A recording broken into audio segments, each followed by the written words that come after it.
If your C-Class feels rough on the road and it makes strange noises over bumps, it's not just you. It's a common thing with these cars, especially on South African roads.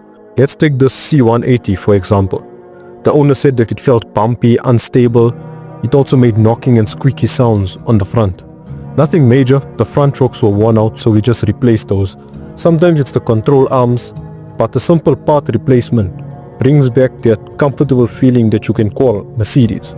As usual, you should try and get it sorted out as soon as possible so that it doesn't put strain on the other parts, because that will cost you much more later on. Our technicians are ex-Mercedes specialists. We run a clean, high-level workshop in Straydom Park, Randburg. If you've got any issues, bring your car in and we'll gladly have a look.